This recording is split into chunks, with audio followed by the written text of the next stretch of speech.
Lectures in History is taking a break this week, so we're dropping an episode of Booknotes Plus in this feed. This episode showcases President George Washington, the first ever cabinet, and executive intrigue. Enjoy.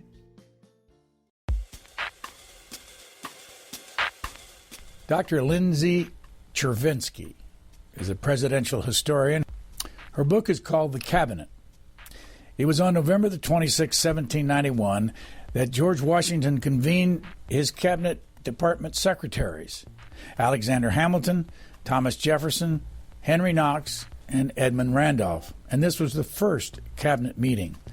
We'll ask Dr. Chervinsky why George Washington waited a full 2.5 years into his presidency to call his first cabinet meeting. Before we get to this week's episode, we want to take a minute to ask for your help. Your financial support will ensure that C-SPAN can continue to produce podcasts that inform you about national politics, introduce you to the latest nonfiction books, and provide valuable historical context to today's news. Make a donation today and be a part of C-SPAN's future. Visit c-span.org/donate.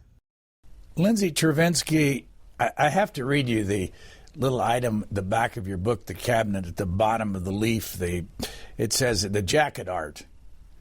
And unfortunately, people can't see this, but they can go buy your book and see it. It says, this image, this is on the front of the book, created for a 1910 Van Damme Cigar Company box label, depicts from left to right Thomas Jefferson, Henry Knox, John Adams, George Washington, and Alexander Hamilton. Why the Van Damme Cigar Company ad? Was that your idea? It wasn't. It was actually the press's brainchild. The challenge with writing a book about the 18th century and people in it is our image options are a little bit reduced.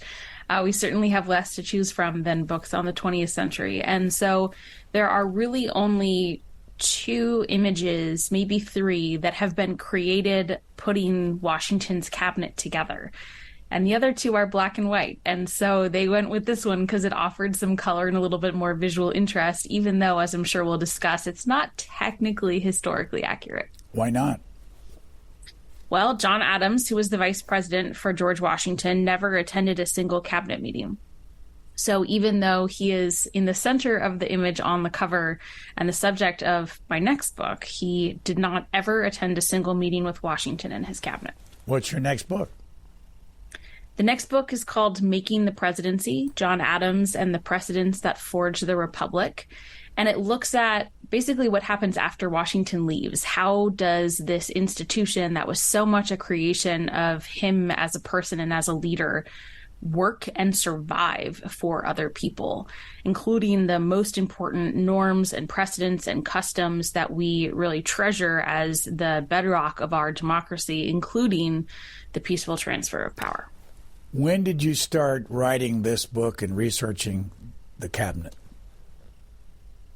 Well, the cabinet initially was really from my dissertation. Many moons ago, many iterations ago, I wrote the dissertation and I started graduate school in 2012 and then finished in 2017 and then spent the next several years rewriting it about 5 times, which I don't actually recommend as a process if you can help it, not to rewrite it 5 times, but I really wanted it to be a good story and not read like a dissertation. So it ended up being about 7-8 years start to finish.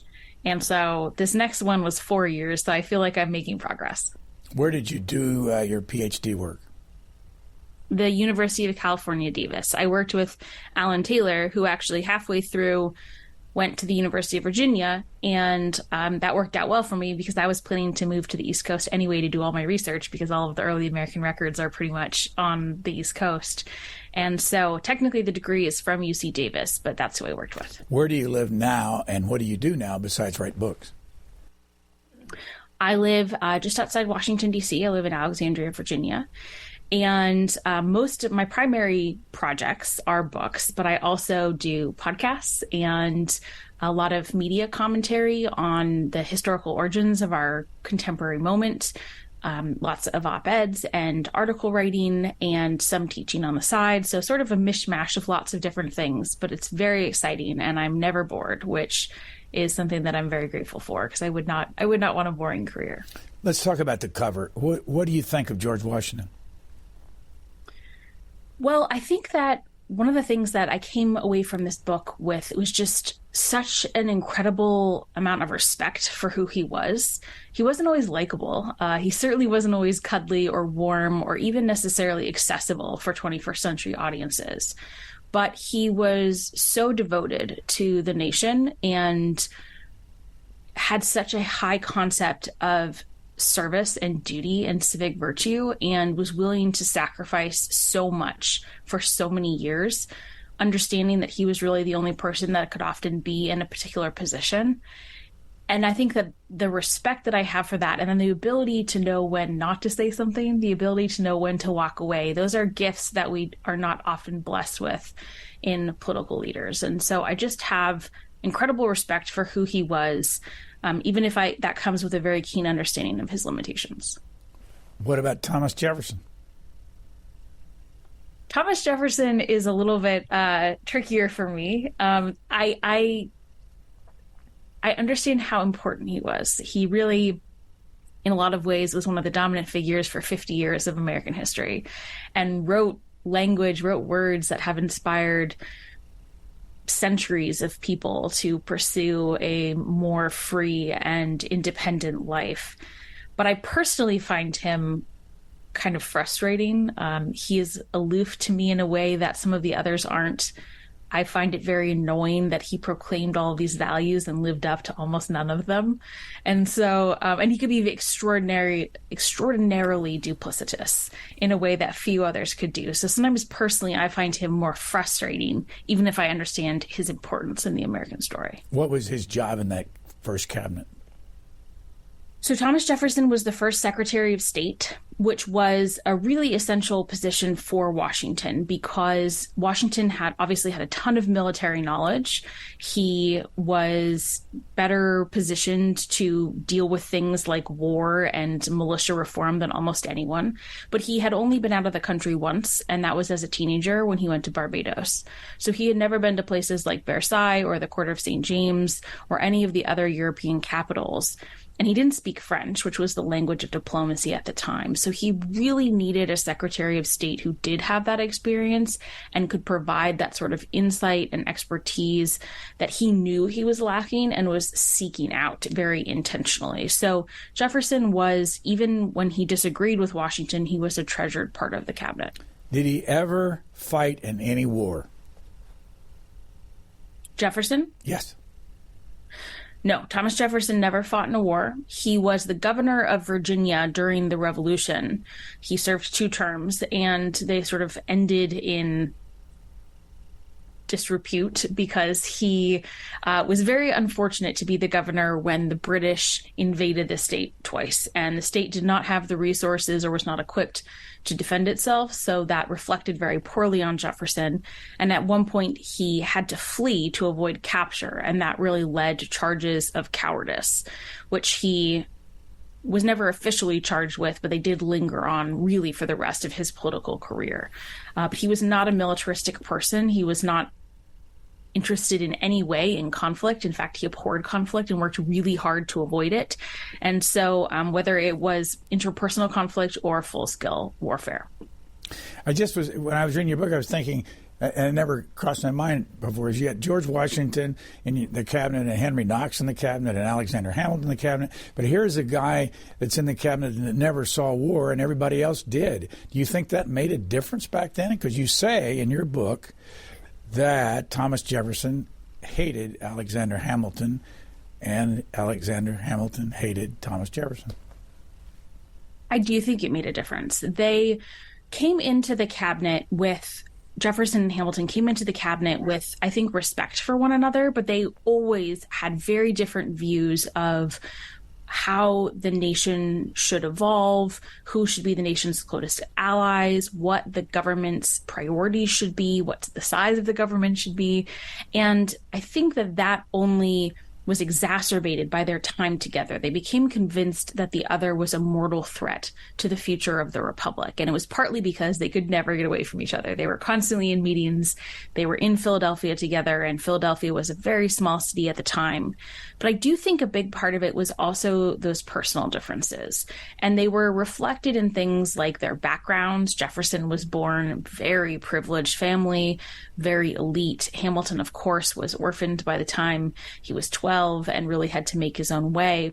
And then also their presentations of masculinity, of what it meant to be an American man. And for Hamilton, that was absolutely shaped by his military experience and the concept of military honor and being willing to fight for the nation. And he was convinced that Jefferson really lacked a lot of those things. Whereas Jefferson's vision of sort of virtuous republicanism or virtuous Republican manhood was much more, I think, ideological. It was much more based on the Enlightenment values. It was much more based on his time in Europe. And so they had this clash from the very beginning, and they really just were like oil and water in the cabinet all the time. What do you think of Alexander Hamilton? Alexander Hamilton, I think, is 100 pounds of personality in a 25-pound bag. He was absolutely brilliant. There's no doubt. He had a capacity for work and industry and innovation that was practically unrivaled in the early Republic. He was indispensable to Washington in terms of his ability to manage details and to churn out product and to adapt to what Washington needed and adapt to Washington's voice when that was required. He did not always have good judgment. He made some very bad choices. And I think that he was very impetuous and sometimes quite rash. And that was partly because I think he was always teetering on the edge of desperation, and not necessarily financial desperation. But he felt that his reputation was always sort of on the brink of destruction. And that led him to make choices that sometimes pushed the reputation over the cliff rather than surviving. Why has, over the years, Henry Knox gotten so little attention? And who was he, and what role did he play in the cabinet? Henry Knox was the Secretary of War. He was from Maine. He was self-taught. He was a bookseller. He had been one of Washington's most favorite generals during the Revolution, most trusted. He had been the Major General of Artillery and was incredibly innovative and creative at finding ways to use what little the Americans had to make a difference. And Washington adored him for it. He was very genial and apparently could get along with anyone, which was a useful person to have around Washington, who sometimes could be a little bit chilly and a little bit aloof. And I think there are a couple of reasons he has been forgotten. One, his biggest contributions in the cabinet came in the first couple of years, where he was really responsible for managing relations with Native Americans and militia reform. And those subjects have just not taken up as much space in our American memory and our understanding of the administration and their importance. And that's partly because they were handled so effectively that they didn't prove to be lingering issues. The second issue was he had a break with Washington right before he retired in 1794. At this point, Knox had been in public service for 20 years. He had never really been home. He had often received very little pay for that public service. And I think that he was very, very tired. He and his wife, Lucy, had lost several of their children. And so I think personally he was really quite worn down.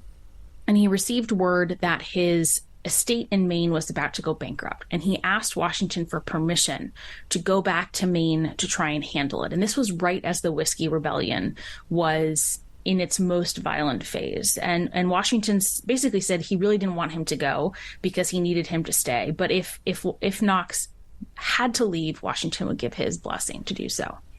Knox went to Maine, and then rather than dealing with the issue quickly and returning right away, he dawdled for 6 weeks. And just enjoyed Maine for 6 weeks, which anyone who's been in Maine in the fall, I guess, can understand wanting to do so. But Washington was in this major crisis and desperately needed his Secretary of War there, and Knox let him down. And so when Knox did finally come back, they sort of patched things up, but it was never the same. And so as a result, over the next several years, when Washington needed someone and called upon someone, it was not going to be Knox. And I do think that's a big piece. The final part of his reputation, that the reason he's kind of been written out of the story, is so much of the first draft of history was written by Jefferson. Jefferson left copious records of this time period, and because he was the author of the Declaration of Independence, and his successors, James Madison and James Monroe, followed him as presidents, sort of his version of history won out. And in his letters, he dismissed Knox as Hamilton's lackey because they always agreed, not perhaps acknowledging that they often agreed because they had many of the same experiences. They had been in the war together. They had seen Congress's inability to provide goods and funds and act as a vibrant governing force, and so had come to many of the same positions, but honestly and hard won through their experience and through their sacrifice. To prepare yourself for writing this book, and subsequent to that, where have you been in your own work history that has helped your education? So I think there were a couple of places that really shaped my ability to assess this history. I have read history since I was a little kid. I always loved history. I loved historical fiction before I really understood what history as a genre was. And anytime we did a trip, my mom always insisted we do something cultural. So it had to be either a museum or a historic site. So I have a picture of myself in chainmail and a metal helmet from Jamestown when I was like 5. And I think being in all of those places, especially when you're little and when you're reading, it's hard to sort of visualize what the world is. I think when you go to those places, it shapes your historical imagination. It allows you to see what life looked like. And I do believe that that was sort of foundational to my love and passion for history. I had a phenomenal mentor in college. His name was Tyler Anbinder. He is a fantastic Civil War historian and really was one of the people who taught me how to write. That was pretty foundational. Grad school, of course, was hugely important. And Alan Taylor is a brilliant writer and insisted that other people be as well. So he was tough, but very helpful in figuring those things out. I then worked at the White House Historical Association for several years after my postdoctoral fellowship. And I think that position was really essential for me because I spent a lot of time studying the history of the White House as a place, as a symbol, as a home, and was actually in the White House a fair amount and understood its collections. And that gave me a much better sense of the presidency as so much larger than just one person, so much larger in American culture and American legacy, but also on the world stage and its importance as a political powerhouse. And so as I have continued my scholarship, I always think of the presidency as so much more than just the person in the office. Where did you grow up? I grew up in California. So the history that was around me was not this type of history, but we did a lot of traveling and I got to see a lot of really great places. Where did you go to undergrad? I went to George Washington University. So I came back to DC for college, and then I've moved around all over the country since then, but keep coming back. It's got its hook in me, and it is home. Why did it take George Washington 2.5 years to have his first cabinet meeting, and where was it physically? Washington took 2.5 years to create the cabinet because the delegates at the Constitutional Convention had been quite explicit that there was not supposed to be a cabinet. They had considered several proposals for different types of what they called executive councils, and they had rejected all of them because they believed that the British cabinet was really to blame for all of the corruption and the cronyism that they had seen in the British system and that they had believed really led to the revolution. And so they were looking to ensure that there was more transparency at the highest levels of government. There was responsibility for decision-making, and they were trying to remove any potential temptation of corruption and cronyism. So they rejected all of these proposals. Washington was the president of the Constitutional convention. And so he knew exactly what had been intended, and he had seen them reject these proposals. And so was very wary of trying not to then recreate that system. However, the options that were made available to the president, one, visiting with the Senate as a council of foreign affairs, and two, obtaining written advice from the department secretaries, were inefficient and didn't really meet the demands of governing when faced with these huge, new, unprecedented challenges with few models to follow. And so Washington really tried to stick to those options before really coming to the conclusion that he needed something like the cabinet. And then he based it on, because there wasn't a model to follow, he really based that on his Council of War experience from the Revolution. But where was that first meeting? The first meeting was at the President's House in Philadelphia on November 26th, 1791. Unfortunately, the building no longer exists. There is a National Park Service site there that shows part of the first floor plan, but you can't actually see the room. Although I do know that Mount Vernon is currently working on a new project to create a 3D version that you can actually explore of the President's House. So at some point that will be available and will be an amazing resource. In this book, you talk about a lot of other people, and we can't cover everything, as you know, in this brief discussion. But I'm going to jump way beyond where we are to Edmund Randolph. And what's the story, and who was he, and when did he serve in the cabinet, and what's the story of him being charged with treason? Yes, Edmund Randolph. So I think he was probably the figure that I knew the least about going in, and I ended up finding one of the most compelling by the time I was done. Edmund Randolph was from the very extensive Randolph family in Virginia. If you look pretty much anywhere in the family trees, there are lots of Randolphs. That was his family. He served as an aide-de-camp early in the war for Washington, so they knew each other from the very beginning. He then went back to Virginia and held pretty much every position you can possibly imagine, including governor of Virginia, while also serving as Washington's private lawyer for nearly 2 decades. He was the first attorney general, so Washington appointed him attorney general, and at the time, there wasn't a Department of Justice, so the attorney general was really like an advisor, a constitutional advisor for the cabinet and the president. He was the attorney general for the first couple of years, and then he became the Secretary of State once Thomas Jefferson had retired. Randolph was widely considered to be one of the best legal minds in the entire country and was genuinely respected by everyone in the cabinet. Jefferson sometimes wrote in snide fashion that the cabinet deliberations would split 2.5 votes to 1.5 votes, referring to Randolph's tendency to kind of go back and forth.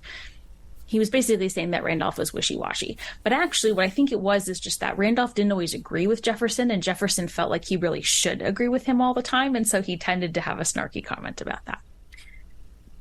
So once Randolph was Secretary of State, Jefferson had retired, Knox had retired, and Hamilton left the cabinet in early 1795. And so Randolph was really Washington's preferred advisor in the administration. And the other people in the cabinet, Timothy Pickering, Oliver Wolcott Jr., and William Bradford, were fine, but they were really not Washington's first choices. In fact, Washington eventually had to asked 7 people to be the Secretary of State once Randolph left before finally settling on Timothy Pickering. So these were not, top shelf candidates. And there was, I think, an antagonism between Randolph and the rest because the rest were really very firm Federalists. At this point, we started to have the 2 sort of baby political parties. There's the Federalists, there's the Jeffersonian Republicans. Randolph was fairly apolitical. He was maybe a Republican, but very moderate. And he also, of course, had Washington's ear. And so I think the other secretaries resented that. At some point, Pickering got his hands on a series of documents that had come from the French minister who was in the United States. They had gone through a series of machinations. So the French letter was captured by a British ship and was handed over to Pickering. Now, Pickering translated them, but his French translation was quite terrible. And Randolph said something like, if the French invested a great deal of money, they could influence the outcome of American events. And it seems like what he was saying was, during the Whiskey Rebellion, if the French invested in the rebels, they could influence the outcome of events. But how Pickering interpreted that as, if the French paid Randolph a bribe, he would swing the outcome in a particular way. He handed these letters over to Washington, who, again, did not speak or read French, so he was really relying on Pickering's translation. And rather than giving Randolph the benefit of the doubt, Washington confronted him with the other secretaries present and made it very clear that he had lost trust in Randolph. And Randolph, I think because he cared so much about his personal honor at this time, it was very important, but also because he had been so close to Washington, was so hurt by this decision that he just abruptly resigned and left the position immediately without trying to explain what had happened or defend himself.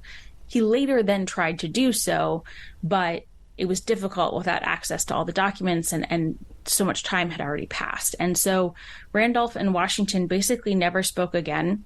They had been friends for decades. And later, I do think that Washington sort of regretted how it went, but too much water had passed under the bridge for him to be able to take back that decision. All right, this is a very important question. In the beginning of your book, you have a dedication to Jake. I'll ask you who that is. And to JQDA. Who's Jake? So Jake is my husband. He has lived through the cabinet and all of the other books, so he deserves first billing. JQDA stands for John Quincy Dog Adams. My dog's name is John Quincy Dog Adams, and Quincy for short. But I firmly believe that a dog is the best thing for a writer to have, because they don't care if you've had a good day or a bad day. They insist on a schedule, and they insist that you get up and take breaks. So he is essential to all of my writing. What's the hardest thing for you in studying history, researching history, and writing history? I think the hardest part is when you can't get the answer to a question. You're limited by what sources are available to you and what you can piece together sort of with a reasonable amount of certainty. And sometimes you're just not going to get the answer to a question. It's just not going to be available. And as someone who is intensely curious and really likes to have answers, I really like mystery books where you find out, who is responsible and know what the ending is going to be, and that's just not how history works. And sometimes that drives me crazy, and you have to be willing to walk away, because you could research forever, but you have to be willing to walk away at a certain point. What was your favorite source for this research? My favorite source is an annotated copy of the Constitution that is in the Mount Vernon collections. Washington ordered a copy of the Constitution and all of the laws passed in each session of Congress, and then he had it bound, and he had a special copy made for each year he was president. And basically after the first full year, he received it, and then he annotated it basically as he was preparing his first address to Congress, as required by the Constitution. And in it, he made a number of notations that demonstrate how he is thinking about executive power and his role and his responsibilities and his duties in real time. And he's trying to think creatively about what he can do and what he must do. And that source was in a private collection until, I believe, 2010 or 2012. And then it was purchased by the Mount Vernon Ladies Association for a very astronomical fee, but they were trying to keep it in the United States. The other bidder was, I think, in the Middle East. And so they went above and beyond what they were anticipating paying. And now it is one of their prized possessions. But because it was in private hands, most people didn't know about it and didn't see it until fairly recently. Why do you think no one else has done a book like this? As you say, it's the first time that anybody has studied this part of the executive branch. I think that because the first cabinet secretaries were in office from the very beginning, and because every president has had a cabinet, everyone just kind of assumed that it was inevitable or it was always there. And then I think once people sort of got to perhaps question it, they assumed that someone else had written it, because that was a fairly long time ago. And there have been a lot of history books since 1789.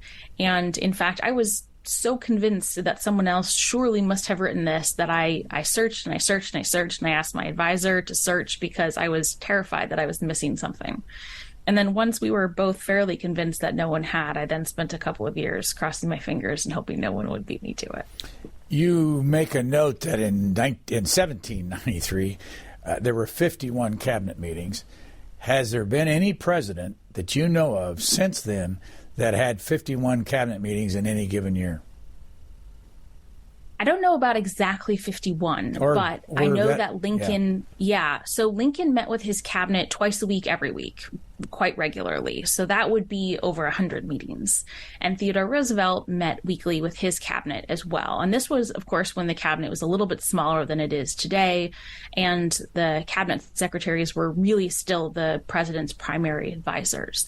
But those two presidents had put together a very useful cabinet, and one that they were really able to rely upon, and then manage those personalities very well, which is a skill that not all presidents have.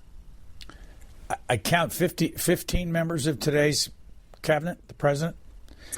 There are 15 members, although, of course, the number can kind of fluctuate depending on what is designated a cabinet level position by any given president. Has Joseph Biden ever had a cabinet meeting that you know of? He has had a cabinet meeting. I believe that he had his first one for something like 4 months into the administration. Of course, when he came into office, COVID was still a real concern. But I believe that he had the first cabinet meeting about 4 months in. Why do the current presidents not use the cabinet like others have it, that you just mentioned, like Teddy Roosevelt, Abe Lincoln, and, of course, George Washington? I think size is certainly part of the reason. It's difficult to have really meaningful conversations with 15 or more people present. And sometimes there are subjects that touch on multiple departments, but rarely do they touch on all 15. And so what you often see now is you'll see a president have kind of like working groups with certain sections of the cabinet, depending on what they're talking about. So, for example, if a president was talking about climate change, he certainly would have John Kerry, who is the current climate czar. He would probably have the Secretary of Defense, Lloyd Austin, because he has spoken eloquently about the threat of climate change to the military, and maybe the Secretary of Treasury to talk about what sort of financial options would be available to combat climate change. But it wouldn't necessarily make sense to have everyone involved, because that wouldn't be a good use of time, I think, for everybody there.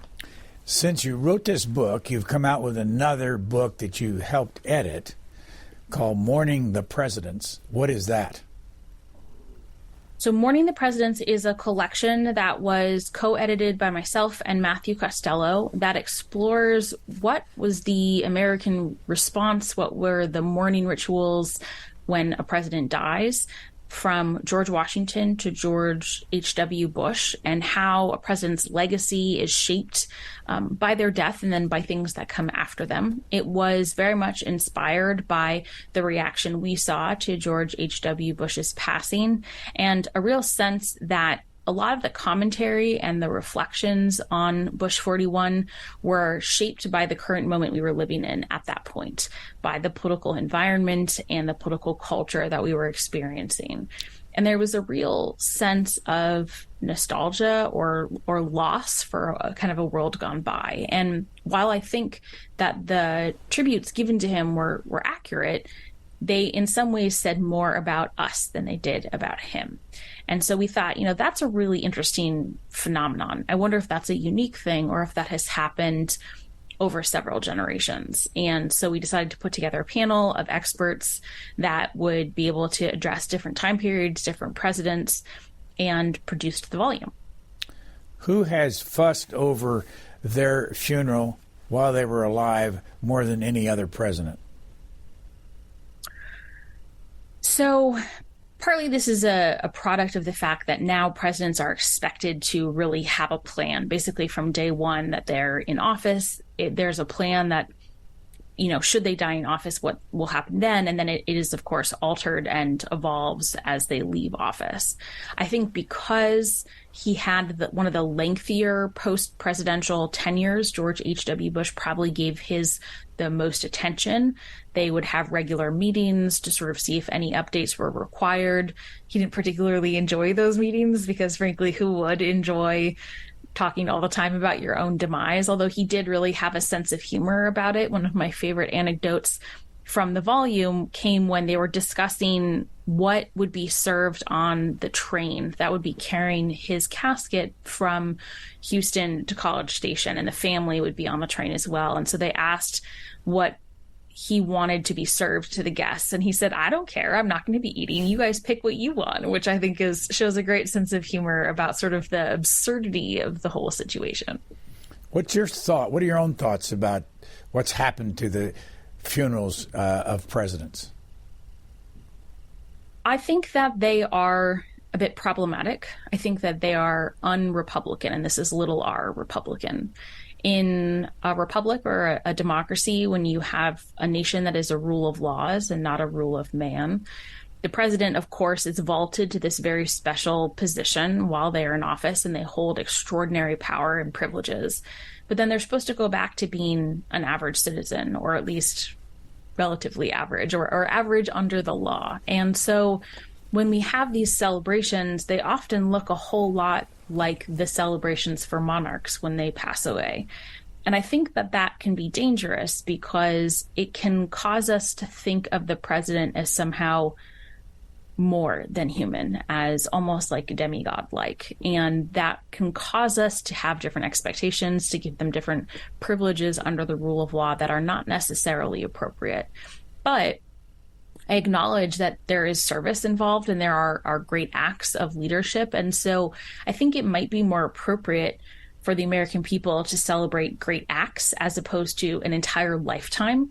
Because, do we really need to celebrate their childhood? If they, everyone has a childhood. I'm not sure we need to celebrate that. But whereas we could celebrate the Civil Rights Act, or Washington's returning of his commission, or stepping down from the presidency, there are a lot of things that we could celebrate in our story and acknowledge their greatness, but not necessarily acknowledge their somehow otherworldly status. I'm going to ask you a question. It's going to sound like it's political. I don't mean it to be at all. But what would happen in this country if Donald Trump dies? And I know that there's an election coming up. Let's act like that hasn't happened. But right now, what do you think would happen if he died, and what would this town do about that?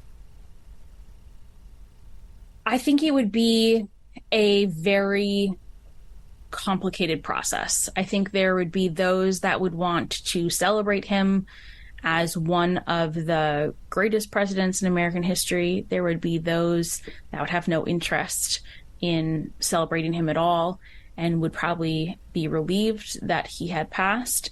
I think there would be where the tension would lie, as it has become customary for presidents to often lie in state, to have almost a week-long experience, to have multiple different services. And I think that there would be a pretty vocal opposition to him lying in state because of the events of January 6th.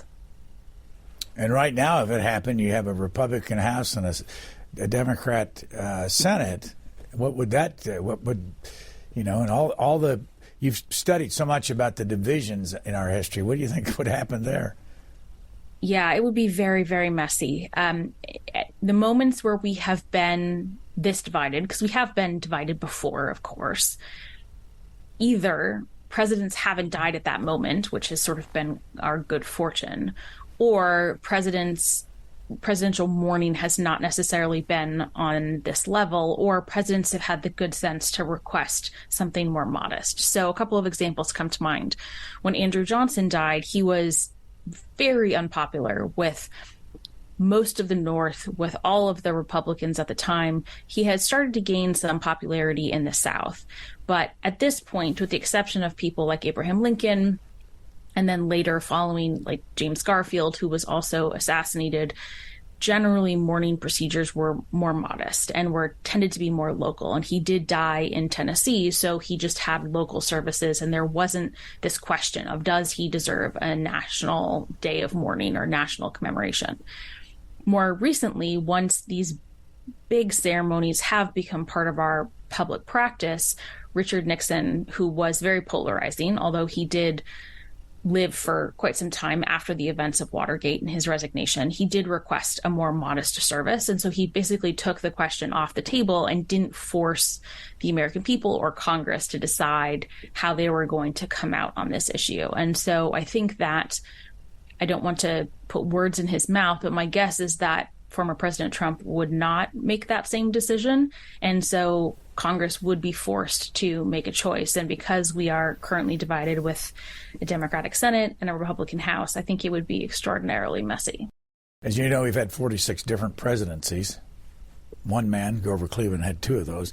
But the reason I bring that up is in your book that you've done called Mourning the Presidents with Matthew Costello, you do just 12 presidents. I'll quickly go through George Washington, Thomas Jefferson, Andrew Jackson, Zachary Taylor, Abraham Lincoln, Andrew Johnson, Theodore Roosevelt, Herbert Hoover, FDR, JFK, Ronald Reagan, George Herbert Walker Bush. Why those 12 and not the others? Well, I think we would have loved to have done all of them, but that would have been an impossibly long book for us and for the press. We wanted to do a combination of presidents that the American people knew and were familiar with. So you can't really have a book on mourning and not have a chapter on Lincoln or Kennedy. It just would have felt, I think, weird. But we also wanted to contribute new things to the story. We wanted to allow people to learn something. And so we were trying to balance between lesser known presidents and well-known presidents. And then as a trained early Americanist initially, I was insistent that we have chronological balance because I think that sometimes my colleagues in the 20th century forget that we had centuries before then. So I really wanted to have 19th century history as well. And then we also wanted to have a variety of different writers. So we wanted to have people that represented all the different ways to be historians. So graduate students, public historians, people that work at presidential sites. And so it really became sort of like a piecemeal trying to put together a quilt of that checked all those boxes. And this was what we ended up with. Back to the cabinet book. What was the historical or the historian's reaction to your book? Were any surprises to you once the book was published? I've been really gratified by the response. I think most historians have acknowledged that they didn't really know that this was part of the story and were perhaps shocked that no one had written it before. So that surprise has been gratifying because I had the same feeling. I think that it is taught in some classes, which I really appreciate, and I think has become part of the sort of the dialogue around the early republic, which is really all we can hope for. And is still read, but I still hear from readers sort of outside the academy, regular readers, when they pick up the book. And there's really just nothing better for an author than hearing from someone who actually enjoyed your work. You focused on 3 major issues: neutrality crisis, Jay Treaty, and the Whiskey Rebellion. What was the neutrality crisis, and how did the cabinet handle it? The neutrality crisis happened in 1793 when France declared war on Great Britain, and the conflict quickly spiraled into basically an international war. And the United States was trying to figure out how to stay out of it because it had no business getting into another war. It was just really beginning to recover from the revolution, and it didn't have an army or navy anyways. Even if it wanted to fight, it had nothing with which to do so. But that's actually a very complicated question. Neutrality has a lot of legal implications for both domestic and international actors. And the cabinet worked closely with Washington to try and figure out how to craft rules that would govern the behavior of American citizens, but also govern the behavior of international actors on domestic soil. And because this was brand new, it took months and months and months to try and figure out where the line was between neutral and aggressive behavior. And that's when they had those 51 meetings, which was the high point of Washington's cabinet activity in his presidency. And they ended up basically addressing the issue in 2 ways. First, they requested the recall of the French minister, who was citizen Charles Edmund Genet, and they did so because he had his own ideas about what American foreign policy should be, and basically blatantly disregarding Washington's policy and doing lots of things that were not neutral in American ports, and that was highly problematic. And when France agreed to that recall, it basically was a tacit acknowledgement that the United States had the right to establish its own foreign policy and expect that foreign actors would abide by it. The second thing that the cabinet did was to come up with 8 rules of neutrality, which basically said what American citizens could and could not do, what was neutral policy, what was neutral behavior in American ports. And they sent those rules to Congress, and Congress codified them. And that law of neutrality actually was on the books up through the Civil War, whenever the United States was not at war. And that was really helpful because it established statutory regulations about if someone broke that policy, what the repercussions or the consequences would be, what court would hear that case, what prosecutor would bring it, things like that hadn't been established up to that point and were really essential to regulating American behavior. When did the Senate have to approve cabinet officers? The Senate had to approve cabinet officers when they were nominated. That is not in the Constitution. So the Constitution says that there will be department secretaries, but it does not say how many or what type or how they are to be selected or chosen. That was up to the first federal Congress. The first federal Congress, basically in the first year, they created the executive departments and determined how they were going to be selected. They created the Bill of Rights, and they created the judicial system. So no session of Congress has ever done more than this first one. And as they were creating the executive departments, they established the Department of State, War, and Treasury, and then the Attorney General. And they provided that the president would nominate them, and the Senate had to confirm them. They left it sort of fuzzy how they would be removed, but sort of alluded to the fact that the president could remove them without Senate approval. Back to the 3 areas we're talking about, why did George Washington get so upset over how he was treated in regard to the Jay Treaty, and what was the Jay Treaty? The Jay Treaty was negotiated in 1794 by Chief Justice John Jay and Great Britain, and it was negotiated to resolve some of the lingering tensions from the Revolution, some of the issues that in theory had been resolved by the Treaty of Paris in 1783, but really hadn't worked. It was very unpopular in the South because a lot of Southerners felt that they had been sold out, that Jay had sold out their interests in the negotiations.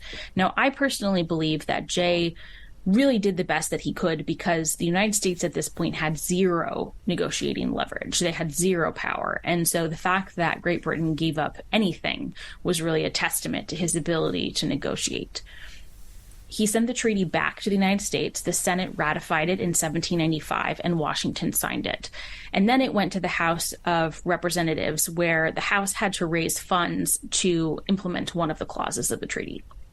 But because it was so unpopular in the South and with Republicans, and these are, again, Jeffersonian Republicans, they decided that they would take that as an opportunity to try and scuttle the treaty. And so they requested all of the executive papers pertaining to the negotiations and the instructions because they were determined that it would embarrass Washington and then therefore maybe he would withdraw the treaty. Instead, Washington asserted executive privilege for the first time. He had previously complied with congressional requests for executive papers. And so in his letter, he reminded them that he respected their right to oversight, and he had complied with previous requests. But this particular example was one in which what we would kind of think of as a national security reason, but for diplomacy, secrecy is required. The other side needs to have trust that we won't air all of the discussions, and so privacy and secrecy was important. He then said 2 other things, which I think are very illuminating. He said, however, if this was an impeachment proceeding, I would turn over the papers because basically that is a higher bar of oversight. So he is drawing a distinction between normal congressional oversight and impeachment oversight, which I think is really fascinating. He then says, I was at the Constitutional Convention, and I was there when we were deciding how foreign policy was to be crafted. And the Senate was given a role, and the president was given a role, and the House was given no position. You are trying to usurp extra constitutional authority, he said to the House. And if you don't believe me, I have the journals from the Constitutional Convention in the Department of State offices, and I'm happy to share them with you. So it was really the ultimate sort of mic drop moment, if you will, to use 21st century slang. He was calling their bluff, and in doing so, throwing the full weight of his stature behind the treaty, and resistance in the House really collapsed overnight. When the 8 years of the George Washington presidency was over, what did he think of his cabinet?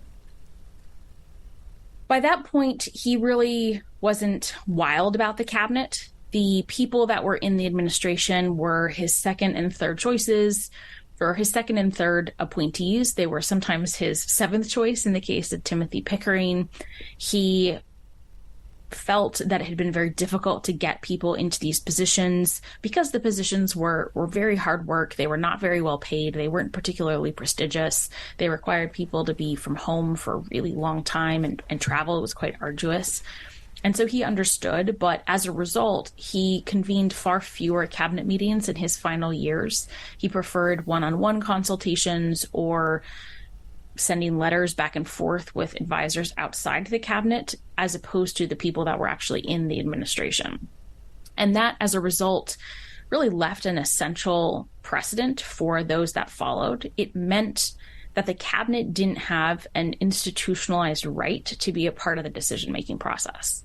They can offer their input, they can offer their advice, but they can't demand that the president take it. And so as a result, presidents can really pick and choose who they want their closest advisor to be. And sometimes that's cabinet members, sometimes it's former colleagues, sometimes it's family members. But those relationships generally take place without congressional oversight. And that all goes back to Washington. Why have I not heard you mention, and I don't know, you might have in the book, I don't remember, James Madison? James Madison does show up in the book. He was one of Washington's closest advisors during the Constitutional Convention and during the early years of Washington's presidency. He does a couple of things which I think are really fabulous. So he helped Washington write his first inaugural address and his first address to Congress. He then wrote Congress's response back to Washington, and then he wrote Washington's response back to Congress. He was basically having a conversation with himself, which is really amusing to think about. He was an essential advisor, especially for the first year, while the cabinet was still sort of coming into fruition and people were taking their positions. He started to split with Washington on a lot of issues, in particular the financial issues that Hamilton had proposed, like legislation that would require the federal government to assume the state's debts from the Revolution and the formation of a national bank. And Washington took that disagreement somewhat personally, and they were not as close going forward. However, in 1792, Washington was thinking about resigning after the first term. He wanted to go home. And he asked Madison to craft a farewell address. Now, that version of it never made it into the public because Washington, of course, stayed for another 4 years. But that draft was then used as the basis for what Hamilton revised in 1796, when Washington did actually publish a farewell address. Have you ever put those addresses that James Madison wrote on behalf of George Washington and the Congress back and forth, side by side, and analyze them? I have. They're really quite amusing because Madison and Hamilton were really good about writing in a way that felt authentic to Washington. They could really kind of adopt his voice. But there are certain things that you can see that Madison does, certain values and certain tendencies and certain principles that he espouses that do show up time and time again. What was the Whiskey Rebellion, and what role did the cabinet play in that? The Whiskey Rebellion took place in the summer of 1794. Congress had passed an excise tax on whiskey in 1791, and it was immediately unpopular in the western regions of states like Pennsylvania, Kentucky, Virginia, and more. And initially, the protests had been peaceful. And then by early summer 1794, they turned violent when protesters burned down the home of a tax collector and exchanged fire with federal troops. Washington had 4 options. He could leave it to Pennsylvania to decide how to handle the situation. He could wait for Congress to come back in session that fall, because Congress tended to be out of session when anything interesting happened. He could convene an emergency session of Congress to call up the army or to come up with a military solution. Or he could use a recently passed law that allowed the president to call up the state militias in the event of a domestic insurrection or foreign invasion when Congress was not around. So he met with the cabinet asking them what to do, and they really shaped his response. They encouraged him to send a peace commission to try and come up with a diplomatic solution. And then when that failed, they encouraged him to call up the local militias to crush the rebellion, which is what he ended up doing. And then the cabinet, we talked a little bit about Henry Knox's absence during that part. Alexander Hamilton was the acting Secretary of War as well as the Secretary of Treasury when Knox was out of town. And so he led the militia troops to meet with the rebels, along with General Lighthorse Harry Lee, who was actually Henry Lee. The two of them led the troops to crush the rebellion that fall, which they did. And most of the rebels that were arrested, the cases were dismissed due to lack of evidence. Those that were charged and convicted, Washington ultimately ended up pardoning, because it really wasn't about the punishment. It was about the principle of the taxes were passed by Congress, which was a constitutional process. And so there was a constitutional remedy, which was that the people could vote for different representatives in the next election. And the government had the right to pass and to enforce taxes. From all your work during about this period, who is your favorite character?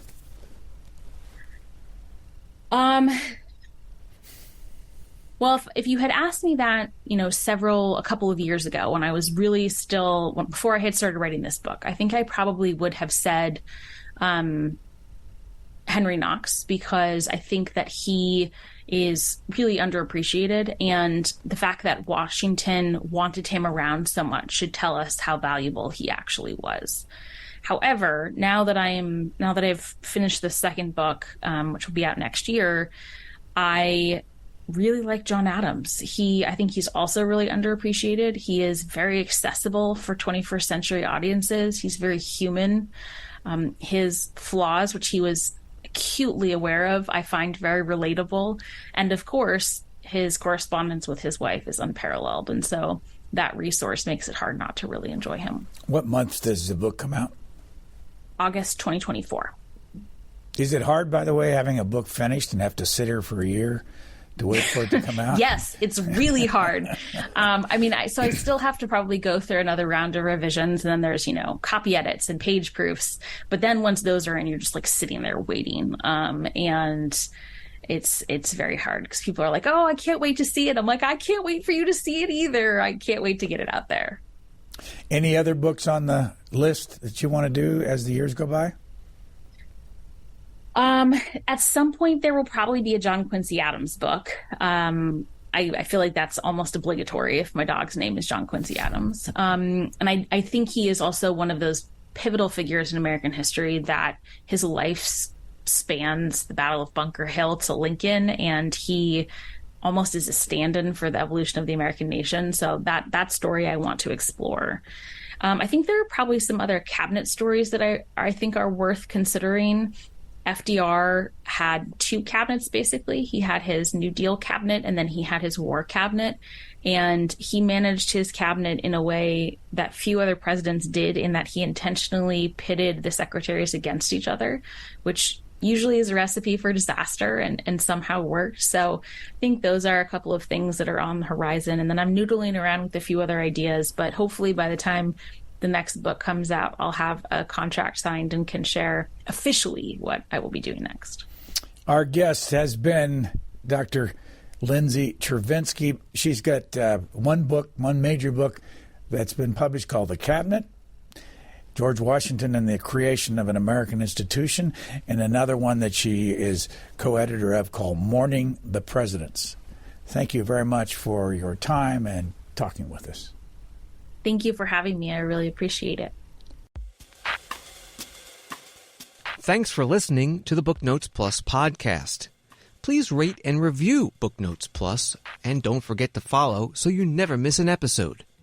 Questions or comments, we would love to hear from you. You can email us at podcasts@c-span.org.